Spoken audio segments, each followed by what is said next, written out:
Earlier this month, Investigative Post's Geoff Kelly reported on a lawsuit describing how Clover Group, one of the region's largest real estate and development firms, uses racist and illegal practices masked by coded language to prevent housing being built in areas where the company considers there to be too many black residents. The code uses Canadian for black people. Rich's Canadian factors, though, was the thing I wasn't sure he was going to be okay with, but... There are a ton of Canadians, if I'm using the term correctly, immediately to the west.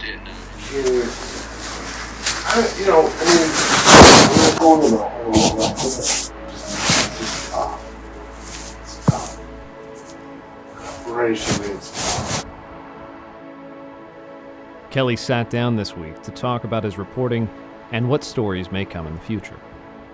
For Investigative Post, this is Reporter's Notebook. Geoff, thanks for sitting down with me again. I know we've been reporting on Clover for primarily last week was when we had several stories on it, but we're still looking at a few other things. Can you tell me, give me just an overview of your reporting on this? Where did it start, and what have you put out there?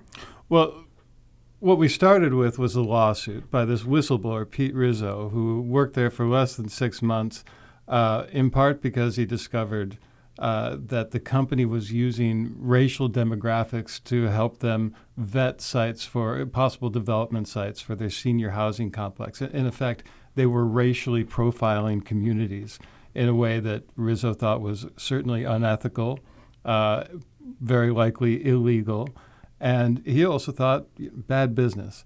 In any case, they fired him. And he believed that they fired him because he called attention to and objected to these practices that he considered racist and illegal. They said they were firing him because they were in financial trouble. He didn't buy that. And as it turns out, he had collected these audio recordings of top Clover executives discussing this policy, this unwritten policy, using the code word Canadians for black people and the Canadian factor for their policy, which basically was that if a surrounding community, a potential site, was more than 20% black, they didn't want anything to do with it. So we started with that lawsuit and with those audio recordings. But at the same time, we also had our colleague Dale looked at the millions of dollars in taxpayer subsidies that had helped Clover become one of the biggest real estate, developers in this region. We also looked at the CEO, Michael Joseph, his sort of civic and political engagement. He's a big donor. Yeah. Let's pause right there. Michael Joseph, that's a big name that we haven't mentioned here just yet. Who is Michael Joseph, and how is he tied to Clover here? So he's the founder of the company, is Michael Joseph. He started it in 1987. He is, and he's grown this company to, as I say, one of the bigger real estate firms in this region with a presence across more than a half dozen states. So he is also a prominent sort of member of society. He was until just earlier this week chair of Roswell Park's board of directors. He serves on the board of the Albright Knox Art Gallery, now known as the AKG Gallery.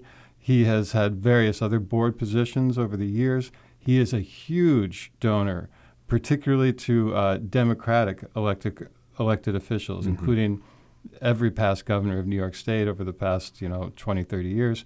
A big donor and big supporter of Erie County Executive Mark Poloncarz. He served on Poloncarz's transition team when Mark was first elected as county executive.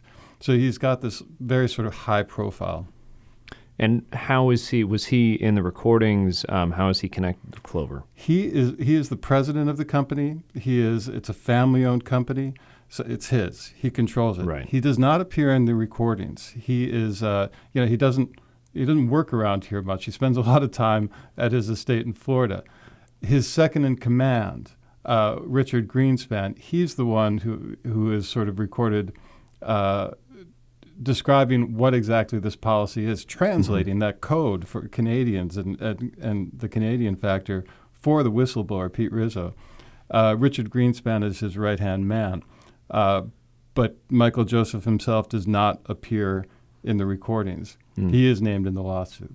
There is a recording, I believe it was Emily Brady, one of the recordings that Rizzo obtained, that said something along the lines of, he doesn't want to upset him with choosing a bad site. Is that recording referring to Joseph? That Yes. choosing a bad site would make the company and Joseph look bad? Yes, and explicitly so. It indicates that she's referring to Joseph. So does that directly tie these racist sentiments to Joseph? That's certainly the argument Rizzo and his lawyers In the are lawsuit, making. of Yeah, course, in the right, lawsuit. right. Yeah. So who is responsible here? I know that we've talked about Joseph, but talk about Greenspan and the others in the recordings. Well, so Greenspan is described in the lawsuit and kind of appears to be in the recordings sort of the enforcer of this Canadian factor policy. He is the one, when the other executives talk about evaluating the number of Canadians, the number of black people, they refer to it as Rich's Canadian policy. They say Rich is not going to like this because he's the final arbiter, right? He's the one apparently who, after a potential site has been cleared by various executives below him, it gets sent to him for the final word, and that's where the Canadian factor is appraised. Yeah. So let's talk Clover. How much of a foothold does Clover have in the senior housing department here in Western New York? Oh, it's got a lot. So it's got, across several states, it's got about 50 housing complexes. 11 of those are here. It's worth noting that only one of them is in a community that could be described as that they would otherwise, their executives would consider too black, and that's the Jill Joseph Tower in Buffalo, up just off Main Street in the University District. The rest are fairly suburban in predominantly white communities. Right. And how does this reporting, how does this story and this lawsuit reflect more on the broader story of systemic discrimination and systemic racism here in Western New York? Well, I mean, I should ask you that question, Garrett, because you've been doing a deep dive into this issue about the way housing policies from the governmental level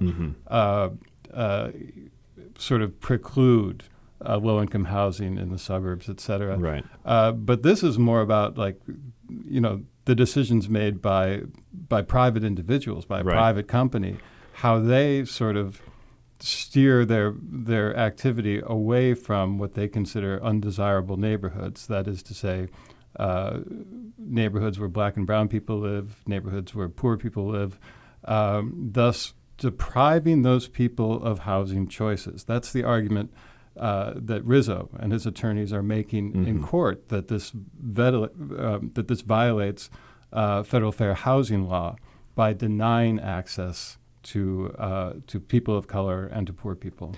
Something that's been bugging me, as you mentioned, that I've been doing this research, is the difference between the private and public sector. A private company can do what they want. So how does that overlap with law and discrimination law? They can do what they want so long as they don't say precisely why they're doing it. That's the thing.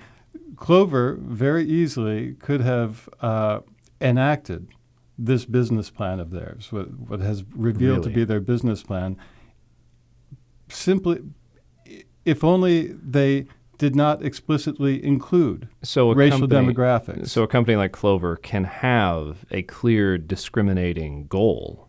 As long as they don't say it out loud. And that's why this lawsuit is so important. Because they said it out loud and they got caught on tape. Wow. That's really interesting.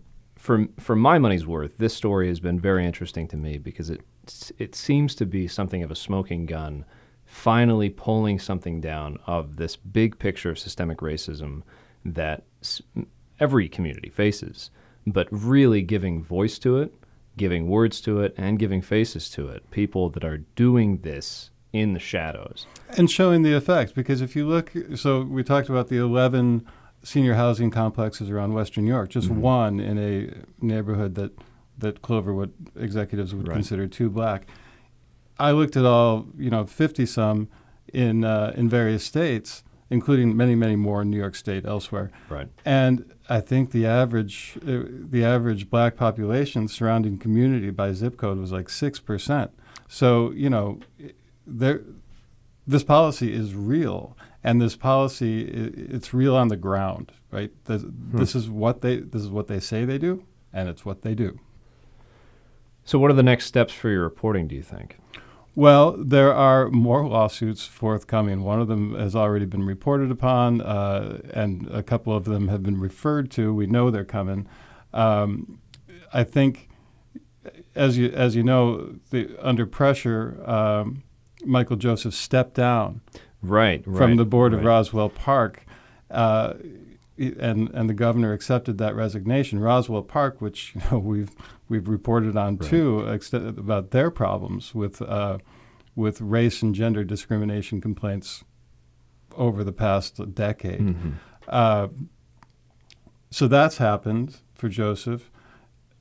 But the lawsuit's going to sort of continue on. It's a federal lawsuit. It's going to take some time for it to play out. It'll go into sort of mandatory mediation. Maybe they'll reach a settlement. It wouldn't be like the worst business decision that Michael Joseph has ever made. Mm-hmm. But maybe not. Maybe it'll go to trial, in which case this could extend out for years. When I believe it was Monday. No, it was Tuesday when Dale and I got back from Wyoming County, that you had mentioned that Joseph had been he was stepping down. Yeah, it's funny because I was just getting ready to publish a story about whether he was even eligible to serve on the board, because his residency is possibly Florida, not the state of New York. Right. It seems to me that several dominoes have been falling very quickly since this lawsuit came out, since our reporting came out. What else? I mean, what big effects does something like this have on places like Roswell? Well, that's a good question. So Michael Joseph has been compelled to resign from the board of Roswell, and his replacement is Licia Eve, who is a current board member. Interestingly, so I mentioned the issues that Roswell Park is having with more than a dozen, something like 15 at least, federal lawsuits in the last 8 years under Joseph's tenure as chair. Some board members have bristled at the way that the organization has been responding to these lawsuits alleging race and gender discrimination. Last summer, 5 of them wrote a pretty strongly worded dissenting letter to Joseph, the board chair, and to Dr. Candace Johnson, the president and CEO of Roswell, objecting to the way that Roswell was handling these cases and the way they were responding to a sort of secretive report the board commissioned detailing Roswell's history of problems with racism and discrimination and the lawsuits they face. Those 5 board members wrote this letter and taking exception to the way that they were handling things. Licia Eve was one of the signers of that letter. So it'll be interesting to see how she perhaps steers Roswell going forward. Now, she's just interim chair. She may not last. Kathy Hochul, the governor, will get to decide who's the permanent chair. So someone that was in a state of dissent of Joseph's actions is now replacing Joseph. That is really interesting. Yeah. From a pure journalistic standpoint, I think this story is really, really interesting for my money's worth because of the multimedia aspect. How many stories? I mean, you get a lot of lawsuits. You're constantly in communication with council members and politicians here in Western New York and lawyers, really combing through some of the stories that are potentially impactful for the people here in Erie County. But how many have a smoking gun style like this one? You actually hear it. You don't usually get the audio itself. Yeah. You get like people describing conversations, right? You get a person like vowing that this is what I heard, or this is, but you don't very often get people saying, this is what I heard, this is what's going on here, and here's the proof. Right. You know, and the proof that you've listened to those tapes. They are astonishing. Like, they're breathtaking. You're like, oh my God. Hard to listen to. Hard to listen to. And hard to listen to partly because, some of the executives, although they are enacting this policy, they sound sort of like hostages to it. They don't really sound like they necessarily agree with what's going on. But they nonetheless they go ahead and do it because it's their job, and they don't want to lose their job. There's another lawsuit being filed by a former Clover employee in which he describes that particular dynamic. Really? Yeah, that there are, because he was brought into the company by another Clover executive, now deceased, who he says told him, no, this policy is wrong. Let's not abide by it. The result of which is that this guy who was going out and scouting development sites in southern states just didn't get any of his proposed sites approved because he ignored the Canadian factor. I really wonder if that, in these new lawsuits that'll come to light, if that will add more information toward pointing to the people that are really making these decisions and sending down those orders. Another reason you may see, I would not be surprised to see these lawsuits get settled rather than have all of this aired out any further than it already has been. Really? Yeah. Interesting. Well, moving forward, I know you've got a lot of other stuff on your plate, but... Yeah, but we'll be tracking Clover. We're not done.